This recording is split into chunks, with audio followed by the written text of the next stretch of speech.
It's Kyle here, and today I'll be reviewing Red Rising by Pierce Brown.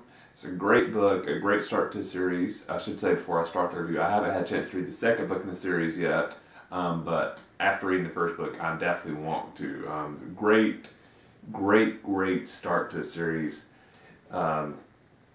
Very unique. I feel like, it's in the YA genre, but I feel like, even though a lot of people group it in the YA genre, it kind of feels a little bit more like a more classic sci-fi, because there's a lot more adult themes, I believe, in this book than some other YA ones. Another big difference is the main character in Red Rising is a male, Darrow. And he is young. He's 16 when the start of this book starts. They're unclear of how much time passes during the entire storyline. It seems like a couple years at least, maybe. So he's a teenager for most of it. But when you read the book, one of the things that they present is the society that he is living in.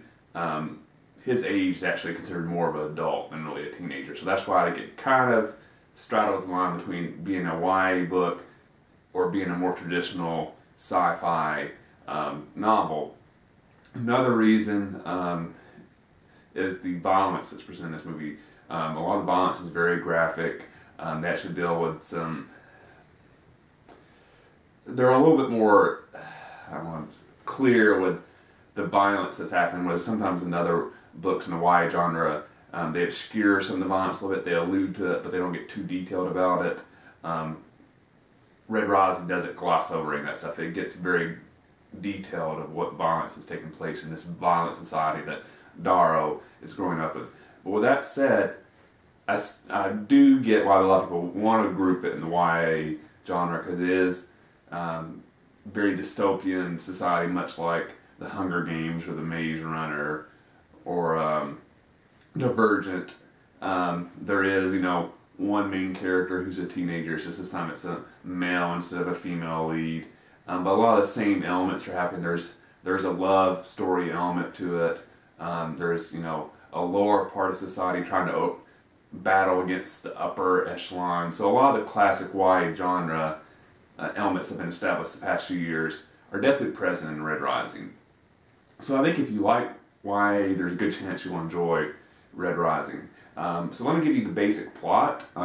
Darrow is a member of a caste called the Reds, and basically they're miners who are helping to prep Mars for eventual full-scale human colonization. It's unclear how far in the future this is. We do know it's in the future. It's not presented clearly if this is 200 years in the future or 500 or 1,000. They don't really get into that. This plot element I'm going to mention seems like it's plot spoiler, but it's really not, because it's actually something that's even mentioned on the book jacket.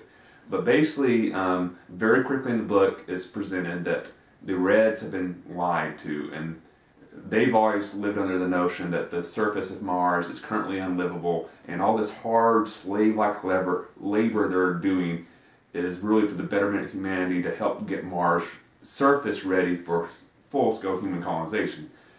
Early in the book, it's presented, Darrow finds out that this is all a big lie, that the upper classes of humanity have been perpetrating on the Reds, basically as slave labor, and really humanity already lives on the surface of Mars. It's already been colonized, and the Reds are just being used and abused, and basically slavery.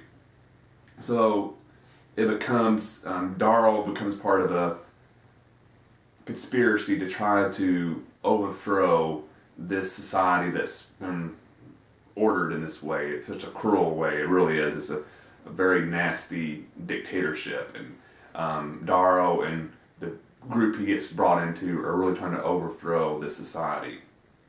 And that's really as far as I'll get into the plot, because the rest, if I mention too much else, you will get into plot spoilers. The one thing I will mention, there is an element somewhat like Divergent / Hunger Games, where the young in the society are kind of thrown into violent situations to see who the next generation of leadership will be. And this is the scenario that Darl is thrown up in. It's a different spin on it than the other YA genres have, but it's very interesting nonetheless. So I'd really encourage you, if you've liked books like The Hunger Games, Divergent, The Maze Runner, check out Red Rising. But if you typically don't read YA and you enjoy some classic sci-fi like the Foundation series and Doom Saga, some books by Bradbury, any sci-fi, fantasy, I think there's a chance you'll enjoy Red Rising. So strongly encourage you to check out Red Rising by Pierce Brown. I'm personally very much looking forward to reading the next book in the series. So, you know, to me it's a good sign how much somebody likes the book if after they read the first one they're willing to go and get the second book in the series. So that's my recommendation. Hope you enjoyed the review, and I'll see you the next time.